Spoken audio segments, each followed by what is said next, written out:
Hey everybody, it's been a while since I've been on recording a video, so I'm happy to be back. I've been working very hard, which has been a really exciting time for me, really getting back into the groove. It's July, I don't have a lot of lobbying work, so it's really time to grind. So today, I want to talk to you about persistence.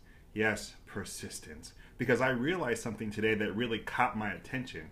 I was cleaning out my desk and I found some old goal cards. These are cards on which I've written my goals. And when I looked at each of these cards, I realized I hadn't accomplished these goals. I haven't. None of this stuff has come true. They said write it on the card and go and act and you'll accomplish your goals. And yet these cards have not come true. But what I realize is that I'm still absolutely committed to the outcomes on these cards. Maybe it didn't happen in the time frame that I wanted it to happen in, but it's not changed for me. The question has really been about have I really put everything that it takes into reaching these goals. So I come up with goals all the time, and usually it's just to push myself in a further direction. Specifically, this time it's about speaking and coaching, building my business, building my coaching business, and I'll put the goal on the card. I'll start acting. I'll do what I think I should do, and then I'll continue. And things don't always work out the way that I expect. And sometimes get a little discouraged, especially as the date approaches. And then that goal card that I was previously keeping in my pocket will just go in a drawer somewhere, and I'll write a new one. I'll change the date, and I'll just keep going.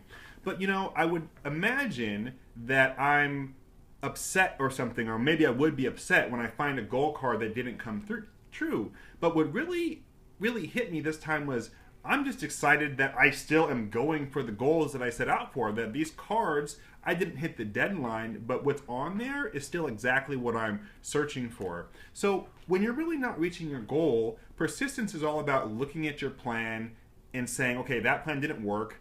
I'm going to start a new plan. I'm going to create a new approach to doing this. I'm not just going to give up because of the fact that the card didn't come true in the time that I said it was going to come true. So here's what happened with me. So I have this huge dream of being a motivational speaker, and I am. I'm speaking, I'm getting booked, it's nice, but I'm not really doing it at the level that I thought I was going to be doing it.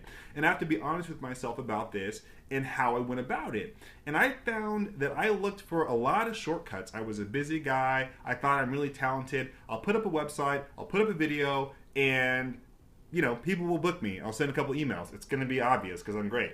Yeah, no, it's not how it works. And I really underestimated how far along I'd be in my journey just about a year into it. But as I reflected on whether or not I had really done everything I needed to do to get where I wanted to go, I realized that I hadn't. I hadn't made 100 or 500 or 1,000 calls to different schools and colleges. I hadn't gone around and grinded it out and met with people on all these campuses to try and make sure that I got where I wanted to go. And in fact, I probably hadn't done like the top 5 things I really needed to do to be successful. I was so worried about branding and social media and, practicing my skill on Toastmasters and everything. I wasn't out there knocking on doors.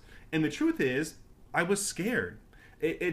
I'm only now getting comfortable on camera talking to all of you. And actually, this is easier for me because I see people actually joining, and it makes me think I'm talking to somebody, so you'll get more of me here. But when I'm just standing up and I'm doing a video and I'm supposed to do this video to sell something to people, to get people to hire me or something like that, I'm really uncomfortable. So fear kept me from marketing myself because I thought to myself, man, who am I?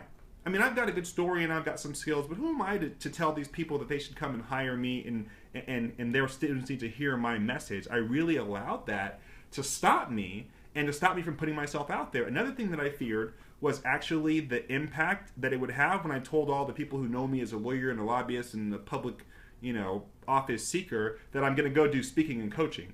Right? It changed my life dramatically, but I didn't know whether or not anybody would kind of accept that. So I had the fear of really putting myself out there. I'm actually kind of introverted, even though that you wouldn't know. And then also the fear of criticism from having people say, Khalif, what are you doing throwing this great life that you built away? So I really let that stuff stop me. And I had to realize that, it's really not about those people. It's about my goals and what I want to do and what I want to give. And that's what's really driving this entire experience is what I want to give to the world. And it's me, the true me, the essence of my soul is what I think will have the biggest impact on people if I give that away than any speech I can give about public policy. So I'm really following my dream.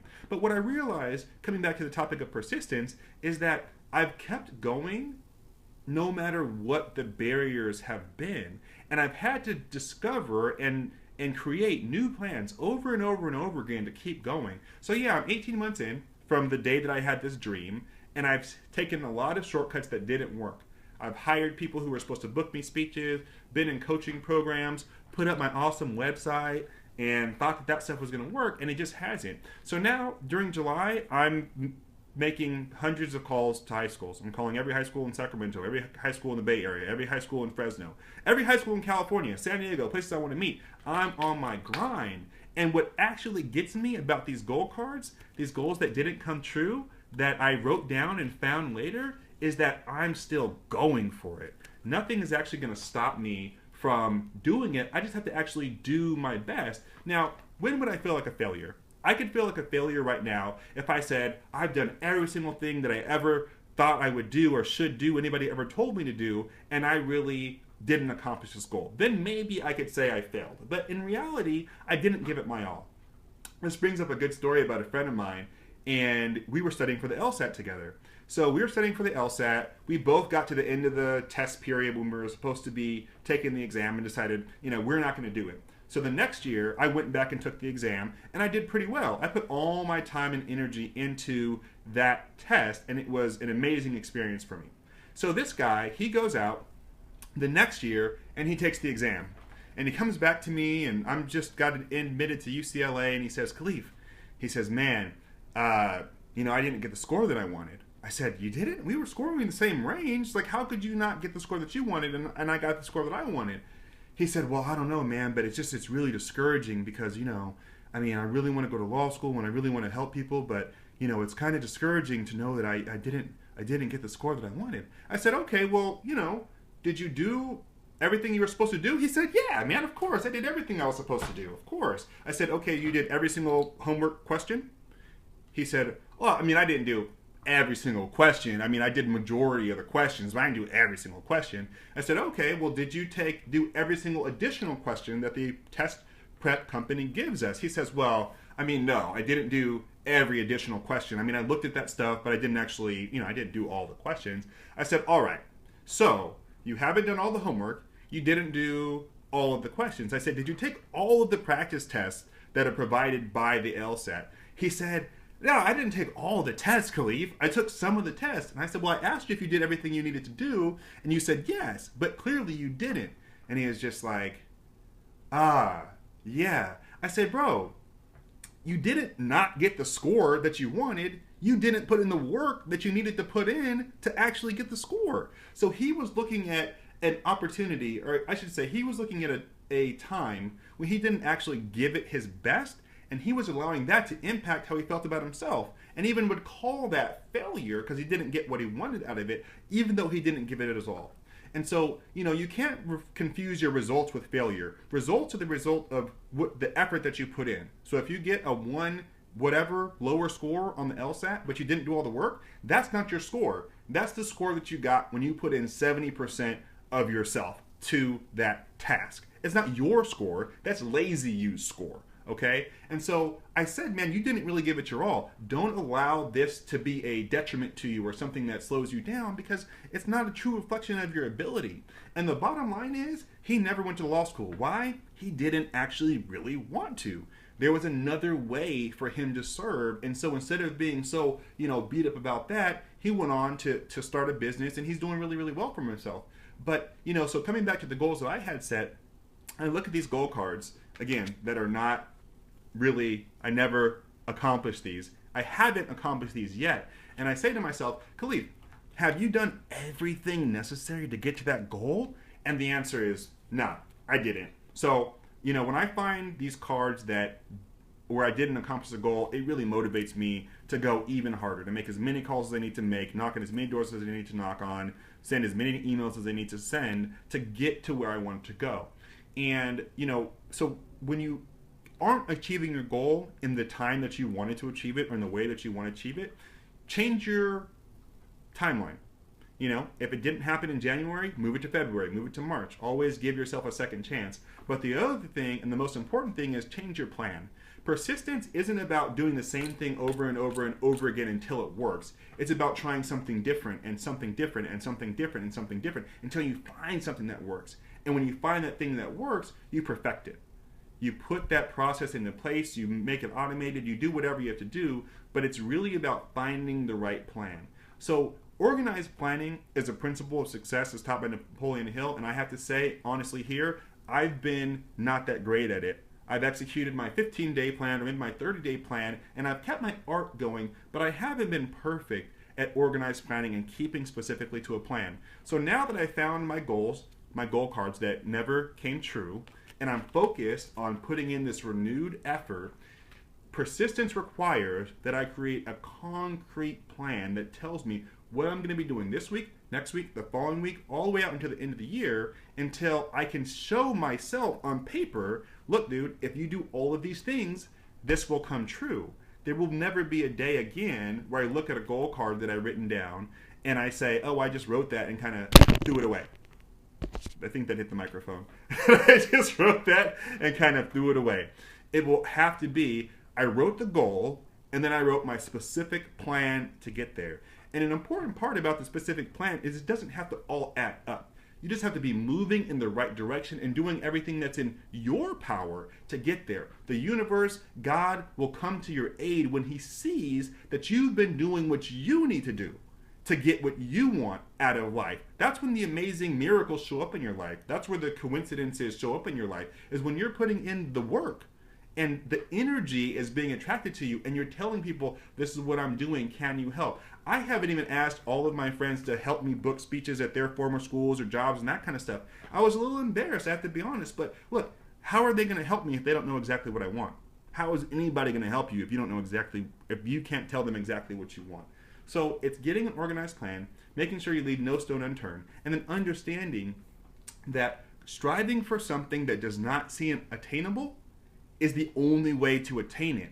And you're not relying only on yourself. There will be unseen forces that will come to your aid if you're putting in the effort, if you're putting in the time, if you're staying consistent with your approach and changing your plan as needed. So, I'm excited because I haven't reached my goals, which means I've got a lot of work to do and so much fun to have in growing into the person that I need to be to get there. It's a more, believe it or not, a more disciplined person. I'm pretty disciplined, but I've got to even up it. It's a more consistent person, and more than anything, it's somebody who takes massive action. My goal this month is to make 500 calls. I'm going to call until I get to that number. If I can do it during business hours or whatever is going to happen. But if I don't make 500 calls, then I can never say, well, I didn't get 500 speeches. I didn't make the calls. And so that's one thing that I'm doing for myself, for my business. And I think that marketing is a really, really important thing. The other thing I'm going to be doing is actually putting up Facebook ads for my coaching and for my Seize the Success course. I've got a course that I put together that I teach, and it's amazing, but I just am weirded out about being like the guy on the Facebook ad that's like, hey, I can help you live your dream. But you know what? The truth is, I can. So I need to own that and face my fear of doing that and make that one of the massive action steps that I take to get to this next goal. So just remember, don't change your goal, change the timeline. Don't change your goal, change the plan. And persistence means not using the same plan over and over and over again until it works, but changing the plan until you find something that works, and then making that plan the most efficient and effective it can be until you reach your goal. And a plan is actually written down, and there are times associated, deadlines associated with that plan. It's something that you can look and see your path to your goal instead of just looking at your goal like I did and saying, oh, I hope I find a path. So thanks for watching. Make sure to, check me out on YouTube at some point when I post this video there. And sign up for my Wisdom Wednesday blog. It's on my website, KhalifAssaghai.com. There should be a little pop-up that says Wisdom Wednesday. That's, motivational stuff directly to you. And another commitment that I'm making is to do at least one video a week, because I have a great friend who's watching, Nicole Sylvester, and she kills it with the videos every single day. I don't know how she does it. It's like she's always on film. But you know what? She's always helping people. She's always serving. It's not about her. And so I'm trying to step into that place as well to make sure that I continue to produce content that will hopefully be helpful. So if you like this, then comment, go to my website, share it, That would be really helpful. And like my page, Khalif Asagai or /Khalif Speaks on Facebook.